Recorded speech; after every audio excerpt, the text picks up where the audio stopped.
présentement 7h12. On s'en va au Stade olympique à Montréal. C'est là que je m'entraîne. Puis à chaque jour, dans le fond, il faut que je descende de Saint-Zotique à Montréal. Souvent, je pars le matin à 6h30. Puis mon entraîneur, il est au stade, il m'attend pour environ les 8 heures, dépendamment du trafic, évidemment. 5 jours semaine, plus les fins de semaine, ben c'est mes games. Fait que j'ai pas le choix soit d'aller à Montréal ou on voyage un peu partout. Vers 13-14 ans, que j'ai commencé vraiment à voir que je pouvais avoir un futur dans le hockey. Quand j'ai vu les femmes aux Jeux olympiques, j'avais dit à ma mère, moi un jour je veux être comme eux. Puis ma mère a dit, OK, ben faut que tu travailles fort. Quand j'ai regardé la finale aux Jeux olympiques, c'est là que j'ai réalisé comment que je voulais atteindre ce rêve-là. Mais je savais pas que ça allait faire une carrière dans mon vie.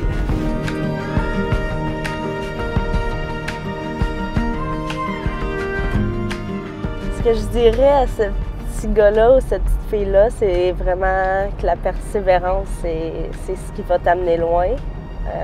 Que tu te blesses ou que tu te fasses couper, je pense que ça a fait partie de ma carrière.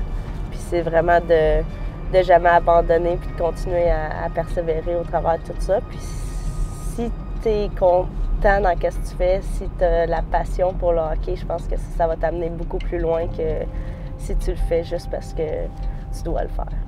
Sinon, je ne continuerai pas 2 heures dans le trafic à chaque matin pour aller m'entraîner avec un entraîneur. C'est tous des petits détails comme ça qui te font réaliser pourquoi tu le fais. Puis moi, bien, clairement, c'est la passion pour mon sport.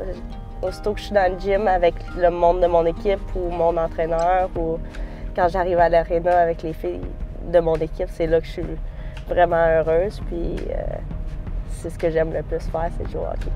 Ouais. Justement, le hockey féminin, il se développe de plus en plus. Quand je parle avec ma mère, elle me disait, moi, dans mon temps, on n'avait pas de hockey. Mais s'il y en avait eu, je m'aurais sûrement inscrit. Puis ça, je crois que maintenant, toutes les femmes, peu importe quel âge qu'ils ont, ils peuvent encore commencer à jouer, puis pour la première fois, puis jouer. Fait que justement, la classique hivernale à Saint-Zo, c'est vraiment une belle opportunité pour n'importe qui pour s'inscrire, puis pouvoir jouer le sport qu'ils aiment. Avec ce merveilleux trafic, on est en retard de 35 minutes, mais ça arrive, puis mon entraîneur, il sait que j'habite un petit peu plus loin, donc il ne me donne pas du fil à retordre quand j'arrive. Là, on s'en va s'entraîner, on vient d'arriver au Stade olympique à Montréal.